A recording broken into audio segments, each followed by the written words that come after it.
Greetings, Lumen students. It is week 11. This is your Wednesday video, and I'm excited to be back with you. I have placed, on my table 8 items that are related to your spelling words. So I encourage you to, as I'm reading, just try to identify which 8 spelling words are illustrated by the items on my table. This one isn't one of them, nor is my computer, but you can identify the other 8 items that relate to your spelling words for our spelling activity this morning. I'm going to begin with 7 Wonders of Sassafras Springs.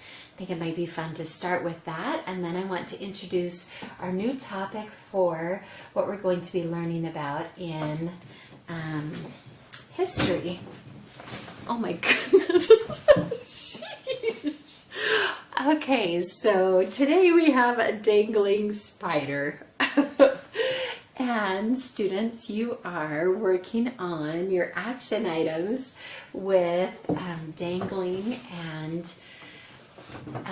misplaced modifiers, right? I've got one more fun example for you of a misplaced modifier.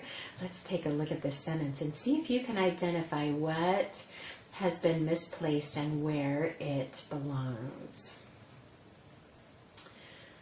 Right, hang on. What is my computer doing here? It's having difficulty. So one of the examples has you go ahead and try to draw a picture for some of the sentences that have misplaced modifiers. So you can do some funny illustrations. You can do try to identify which one has a misplaced modifier on action item 11.3. This is an example on 11.1. 3 offices were reported robbed by the Atlanta police last week. What? What? The Atlanta police robbed 3 offices? No. That was wrong, okay? The correction is, last week, the Atlanta police reported that 3 offices were robbed. Okay, so because we put the Atlanta police in the wrong place, it made it sound like they had done the robbing. So you got to be careful, okay? You don't belong here, right? So put your modifiers in the right place. Let me repeat that again. 3 offices were reported robbed by the Atlanta police last week. Okay? The Atlanta police was doing the reporting, but the way it placed it, it sounded like they were doing the robbing, okay? Which was not accurate. Okay. The correction is, last week the Atlanta police reported that 3 offices were robbed, right? I want to see if you can write a sentence that includes my spider that has a misplaced modifier, okay? I want a sentence that you can think of where it sounds like the spider killed something when something actually killed the spider, okay? Can you see if you can write a sentence with a misplaced modifier to throw us off, right? And I'd love to see you share some of those. If you want to email me, I'll share your favorites, or you can post them in as one of your action items. You can turn that in as well. Here is 7 Wonders of Sassafras Springs, and this is Yuli's story about the table. Sassafras Springs used to be even quieter than it is now. When the moon was a sliver, it was dark as a pocket outside. Not many lights, not many people. It was a lonely place. Folks had more time to gossip, too. It didn't take long for word to spread that there was a haint in the graveyard. A haint is what old-timers called a ghost. This was no ordinary ghost, and there have been other ghosts in Sassafras Springs. Why, for years after old Mrs. Gardner died, she'd show up in church on Christmas Eve, and no one would go near her pew. And there was the golden ghost of Liberty Woods, but that's not the ghost I'm telling you about. This was a table folks saw, yes, a table, walking through the tombstones night after night, according to some. Not only did it give off a strange light, this table made an eerie wailing sound, like no human ever made. That's what folks said, anyway. When word spread, nobody would go in the graveyard at night. Folks started locking their doors at night for the first time. Most people were superstitious round Sassafras Springs. Most still are, and maybe I'm one of them. There was one person around who wasn't superstitious. However, she was plenty suspicious. She thought the idea of a table walking was plain silly, even though a table does have legs. Her name was Rose Ivy, and she was a flame-haired beauty who lived alone up on Osage Hill.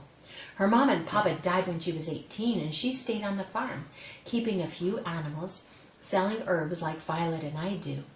Most folks thought she couldn't make it on her own, that she should sell the place and go live with relatives. Most folks should mind their own business, Rose Ivy thought. Besides, she didn't give up easily. Deep down, she thought maybe that was why she'd survived the illness that took her parents. Since Rose Ivy took everything she heard with a grain of salt, she didn't think the story about the haint made sense. Why would a ghost look like a table? And how could a table make a wailing noise? So one night, when there was a full moon to guide her, she took her lantern and set out for the graveyard. She didn't have a gun or a knife, just her old pointer dog by her side. If there was a ghost, which she knew there wasn't, a gun wouldn't do much good. And if there was a ghost, which common sense told her there wasn't, a good pair of legs could probably outrun it. The first thing Rose Ivy saw when she got there was a light moving between the markers. She and her dog stopped and watched. There she saw it, plain as day, a four-legged table walking along with the light, weaving in and out among the tombstones. It was quite a sight. Rose Ivy stayed still and watched, and suddenly the light stopped. So did the table. Rose Ivy's dog whined, and she shushed him. She blew out her lantern so the haint wouldn't see her. She stood stock still to the moonlight until she heard the yowling. The dog tried to run, but Rose Ivy held him back. The sound was truly like the howl of a ghost, the kind that gets inside you and it chills your bones. Rose Ivy didn't move a muscle or even a hair as she listened. Finally, the wailing stopped and a human voice cried out, "Mary, why did you leave me? Mary!" That set Rose Ivy in motion. Instead of running away, she inched closer to the table. Her dog followed, tail between his legs. When she got closer, she took a good look at the table sitting among the graves. A lantern on the table gave enough light to see that it was set with a plate and a knife and a fork and a basket of food. There was a chair next to the table, and someone was sitting on that chair, someone too solid to be a ghost. It was a man, and he was sobbing his heart out, calling, "Mary, how could you leave me? Why didn't you take me with you?" Rose Ivy realized that the table was next to the tombstone of a young woman who had died 3 months before. That woman's name was Mary. "Is that you, Tom?" Rose Ivy asked the sobbing man. It was his turn to be startled. It was Thomas Fitzgerald, the husband of the man who died. Rose Ivy moved in closer. "What are you doing out here in the pitch dark?" the man moaned. "I miss her so much. I can't stand to eat alone in the house without my Mary, so I come out here every night to be with her." Tom told her, the tears glistening on his cheeks. "Tom Fitzgerald, you're going to get yourself shot creeping around in the graveyards at night. You've been scaring folks half to death. You come home now and eat supper with me." "I don't like to eat alone either," said Rose Ivy. "Come along right now." She sounded determined, and Tom was so surprised that he actually said yes. He left his table and chair by Mary's tombstone and went up Osage Hill with Rose Ivy. They had a good supper and a good strong cup of coffee, and when the meal was over, Rose Ivy told him to come back for dinner the next night, too. The next day, Tom took his table and chair back home, and he went to Rose Ivy's house for dinner that night, and the next night, and the night after that. He talked about his dear Mary, and Rose Ivy talked about her departed family, and sometimes Tom brought her some beans or corn from his garden, or a bunch of wildflowers, and sometimes Rose Ivy sent back some food for Tom's lunch the next day. Folks talked for a while until they found other things to gossip about, and they stopped locking their doors at night. At the end of the year, Tom married Rose Ivy, and they raised a family of their own. But every day, winter and summer, for the rest of her life, Rose Ivy visited Mary's grave, planting flowers, tending to the weeds, and talking to her, so she knew she wasn't forgotten. And that's the true story of this very table, the table that walked in the graveyard. Yulie thumped the table loudly with both hands, which made me jump. And when I recovered, I asked her, "Was that the graveyard at the community church?" "The same." That gave me a pause. I've been just sitting there among the tombstones the day before. "So how'd you end up with the table?" "Son, I've been sitting at this table since I was a baby. Don't you know my parents' names?" she asked. I shook my head. "No, ma'am. Thomas and Rose Ivy Fitzgerald," she stated proudly. "And I still put flowers on Mary Fitzgerald's grave to this day. And I expect Violet will do the same after I've gone. Violet's got her grandma's fiery hair, and her fiery spirit, too, I hope." "Then it's all true?" "True as anything I know. Will that help you, Eben?" asked Julie. "Yes, ma'am." I began to scribble on my pad. I kept writing right out the door. It was a wonder, wasn't it, Eben? It was almost dark, but Violet was still kneeling alongside the peppers and the lettuce. She looked different now, even in her shapeless dress. Even with dirty hands and feet, she looked positively rich as she handed me Aunt Pretty's basket, which she filled with lettuce and onions and cucumbers. It was a positive wonder, I told her, and I meant it. But I'm telling you, I was grateful I didn't have to pass through the graveyard on the way home. Later that night, I went to sleep just fine.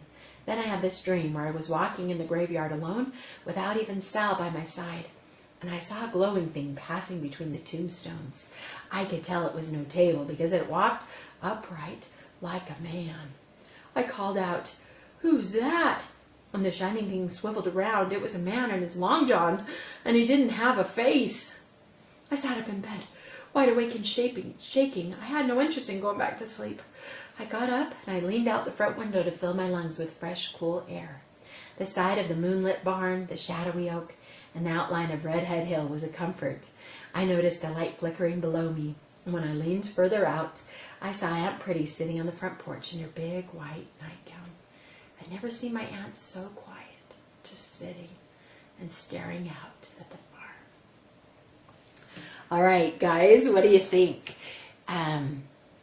Was that a wonder, that table walking in the graveyard? We'll continue reading tomorrow. But I want to tell you about... I forgot to read the rest of the chapter. Sorry, I just noticed there's another page. Was my aunt thinking about what happened to Holt Nickerson and why he never came back? Was she wondering if he was still out there riding that horse in his long johns? I'll never know. Because that's the kind of question a boy doesn't ask his maiden aunt. Okay, day 5, into the woods. And what's going to happen with those eggs? I keep waiting for them to dangle and come into our camera for some reason. Here are, students, the clues. Got 10 pictures for you related to our next history studies. And I want you to see if you can tell what our next history studies are going to be. Here is clue number 1.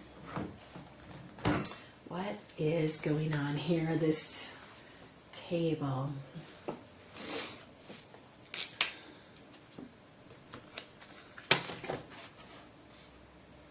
You can write down your guesses if you want to on a scratch piece of paper.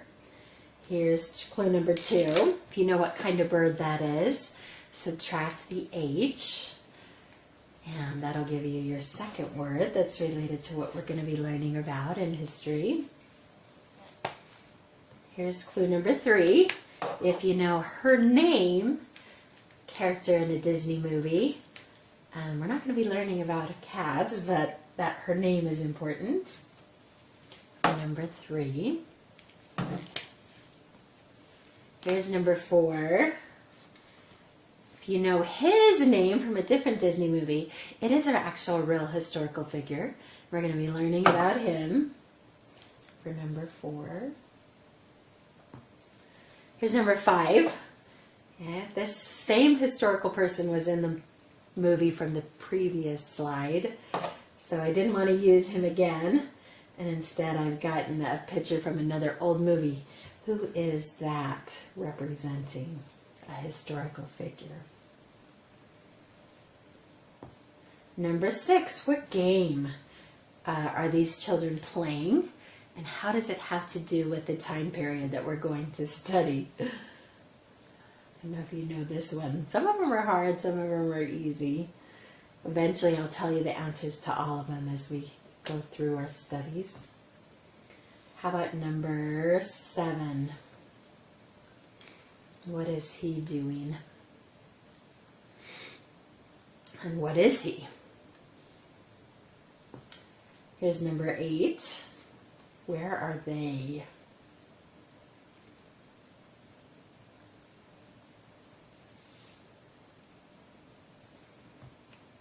Number 9.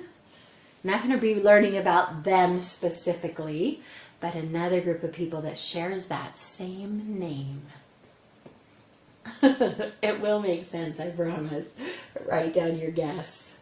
What are they? And here's number 10. If you can think of an adjective that you would use to describe that picture and then attach the word ages to it, that is your next clue or your final clue as to what we're going to be talking about next. And you can review those and write down your guesses if you needed more time. So all of those things are related to a time period called the Middle Ages, also called the medieval time period, and finally called the Dark Ages, which was the final clue that you had. We're gonna be learning about each of those slides related to the medieval times. It's gonna be so fun. I'm excited to explore that with you, and we'll get going on that tomorrow. So thanks so much for joining us. I hope you were able to identify all of your spelling words. We have, of course, a bear, a pear, maze, tea, wait, Yule, and T-E-E instead of T-E-A. I think I forgot my 8th item. 1, 2, 3, 4, 5, 6, 7. Were you dying? Were you looking for what could possibly be my final thing? Oh my goodness, I'm so sorry, students.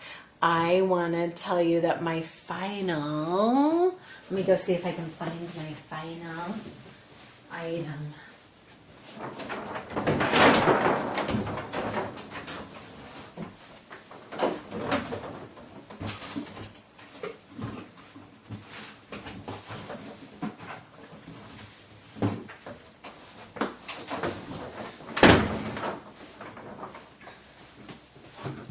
Here you go.